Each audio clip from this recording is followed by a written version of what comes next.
저는 강도연입니다. 44 소방관이죠. 사람들의 생명을 지키는 게 제 일이었지만 정작 제 아내는 지켜내지 못했습니다. 1년 전 화재 현장이었습니다. 지옥불 같은 불길 속에서 마지막까지 그녀를 붙잡으려 했지만 제 손은 허공만 움켜쥐었죠. 그날 이후로 제 삶은 무너졌습니다. 남은 건 6살 딸 소윤이. 아이 앞에서 저는 늘 애써 웃었습니다. 아빠 괜찮아. 아빠 힘세잖아. 그렇게 말했죠. 하지만 사실 저는 매일 무너져 내렸습니다. 집안 구석구석에 남아있는 아내의 흔적이 제 숨을 조여왔습니다. 퇴근 후 불 꺼진 집에 들어설 때마다 현관문 앞에서 몇 분씩 멈춰 서곤 했습니다. 안으로 들어가면 들려올 것 같은 아내의 목소리. 왔어? 하는 따뜻한 인사가 더는 없다는 걸 알기 때문이었습니다. 그렇게 저는 점점 집보다 소방서에 더 오래 머무는 사람이 되어갔습니다. 그날도 새벽 숙직실에서 겨우 눈을 붙이고 있었습니다. 그때였습니다. 고요한 건물 안에 울음소리가 들려왔습니다. 처음엔 환청인 줄 알았습니다. 아내가 떠난 뒤로 종종 환청에 시달렸으니까요. 하지만 이번엔 달랐습니다. 점점 또렷해지는 울음소리를 무시할 수 없었습니다. 가슴이 두근거렸습니다. 제 아이의 목소리 같았거든요. 울음소리를 따라가다 상담실 문 앞에 멈춰 섰습니다. 안에서 빛이 새어나왔고 그 안에는 믿기 어려운 장면이 있었습니다. 제 딸 소윤이가 제 품이 아니라 다른 사람의 품에 안겨 있었습니다. 이하은 씨, 소방서에 배정된 상담사였습니다. 제 아이에게 지금 뭘 하고 계신 겁니까? 제 목소리가 떨렸습니다. 분노와 당황이 뒤섞여 있었습니다. 하은 씨는 놀란 듯 고개를 들었습니다. 아, 너무 오래 울어서요. 저도 모르게. 그녀는 당황한 얼굴로 변명처럼 말했습니다. 저는 급히 아이를 안았습니다. 하지만 아이는 제 품에 안기자마자 더욱 격렬하게 울었습니다. 그만, 아빠 여기 있잖아. 저는 필사적으로 달랬습니다. 하지만 아이는 제 손길을 거부하는 듯 울부짖었습니다. 그때였습니다. 하은 씨가 다시 아이를 조심스럽게 품에 안자 거짓말처럼 울음이 멎었습니다. 그리고 금세 고요가 찾아왔습니다. 저는 얼어붙은 채 그 모습을 바라봤습니다.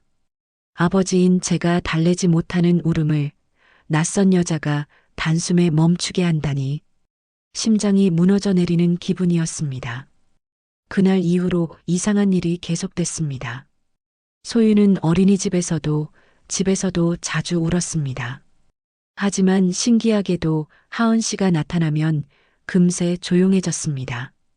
저는 결국 자존심을 내려놓고 그녀에게 물었습니다. 왜 제 아이가 당신한테만 마음을 여는 겁니까? 그녀는 잠시 망설이다가 조용히 고백했습니다. 저도 아이가 있었습니다. 하지만 지금은 없어요. 순간 제 심장이 덜컥 내려앉았습니다. 그녀의 목소리 속에는 지워지지 않은 슬픔이 담겨 있었습니다. 제 아들은 희귀병으로 세상을 떠났습니다. 치료비를 감당할 수도 없었고 병원에서도 기관에서도 도와주지 않았습니다. 그녀는 고개를 떨구었습니다. 저는 그제야 깨달았습니다. 소윤이 그녀의 품에서 안정을 찾은 건 단순한 우연이 아니었습니다. 아이는 본능적으로 느낀 겁니다. 진심으로 자신을 안아줄 사람을요. 하지만 세상은 우리의 사정을 몰랐습니다. 어느 날 지역 언론에서 기사가 터졌습니다. 소방관과 상담사의 부적절한 관계. 사실이 아닌 이야기였지만 사람들은 믿고 싶어 했습니다. 소방서 내부에서도 압박이 들어왔습니다. 명예실추입니다. 해당 상담사는 계약 해지해야 합니다. 저는 억울하다며 반발했지만 목소리는 점점 거세졌습니다.